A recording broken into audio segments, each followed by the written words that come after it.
अब हम पढ़ेंगे कि स्फेरिकल मिरर्स में इमेजेस कैसे बनती हैं। इसके लिए सबसे पहले हम रे डायग्राम बनाना सीखेंगे।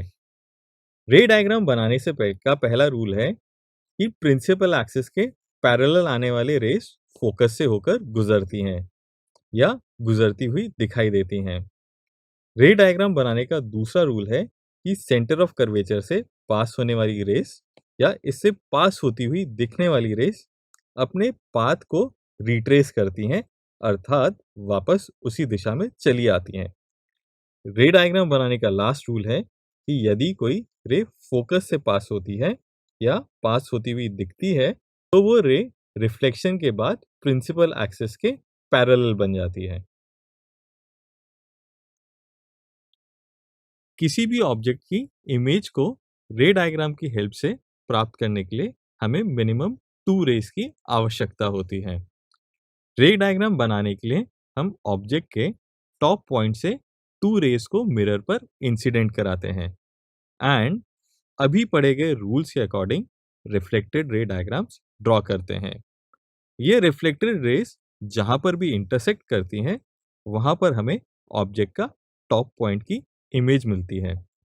अब यदि ऑब्जेक्ट का लोएस्ट पॉइंट प्रिंसिपल एक्सिस पर है, तो उसकी इमेज प्रिंसिपल एक्सिस पर ही टॉप पॉइंट के जितनी डिस्टेंस पर बनती है। इन दोनों पॉइंट्स को मिलाने वाली लाइन जो होती है, वो हमें इमेज दिलाती है और इमेज की लंबाई बताती है। इसी प्रकार हम कोई भी रेस ड्रॉ करके इमेज प्राप्त कर सकते हैं। अब हम कॉन्केव मिरर में बनने वाली इमेजेस की प्रॉपर्टी देखते हैं।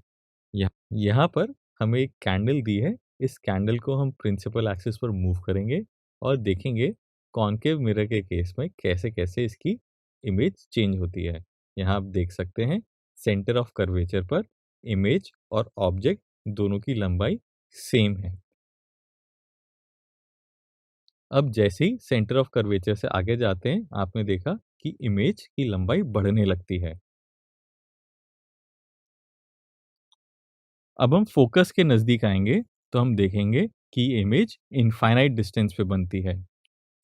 अब फोकस से आगे जाएँगे, तो देखते हैं ये इमेज एक वर्चुअल इमेज बनती है, इरेक्ट इमेज बनती है और एक लंबी इमेज बनती है। Properties of image form by concave mirror को इस तरह से हम टैबुलेट कर सकते हैं।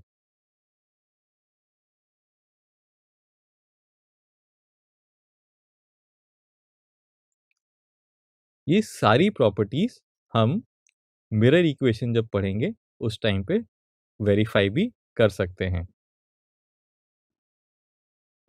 अगर हम image found by convex mirror की बात करें, तो यहाँ पे एक कैंडल दिया हुआ है। इसको भी हम प्रिंसिपल एक्सिस पर मूव करेंगे और आप ऑब्जर्व करेंगे कि किस तरह से इमेज की प्रॉपर्टीज बदल रही हैं।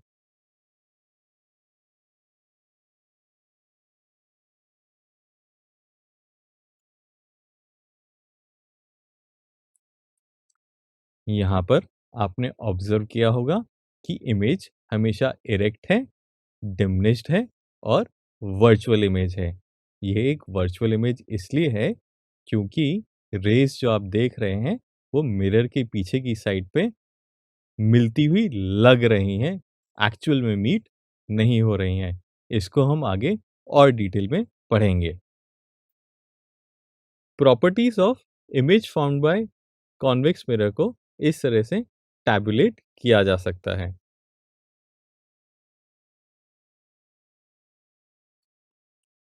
अब हम इमेज के नेचर के बारे में पढ़ेंगे। पहला है रियल इमेज।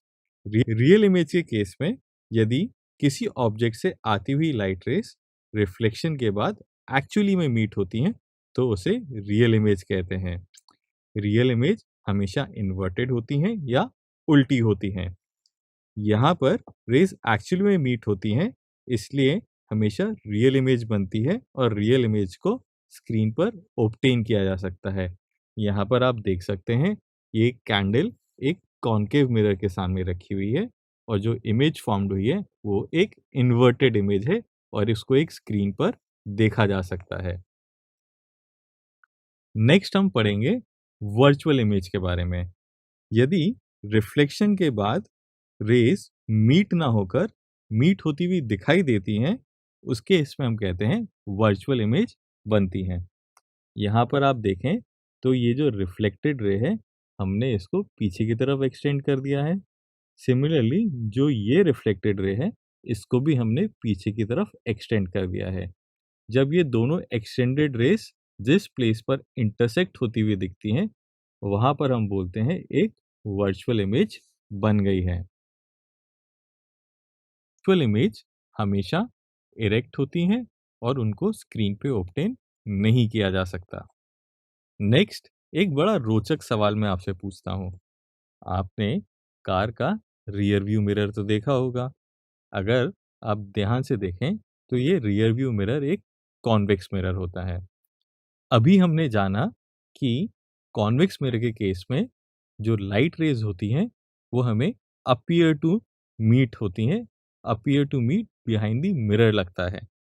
अब ये कॉन्वेक्स मिरर आपको यहाँ स्क्रीन पर दिख रहा है, इसमें आपको पीछे की तरफ एक कार भी दिख रही है।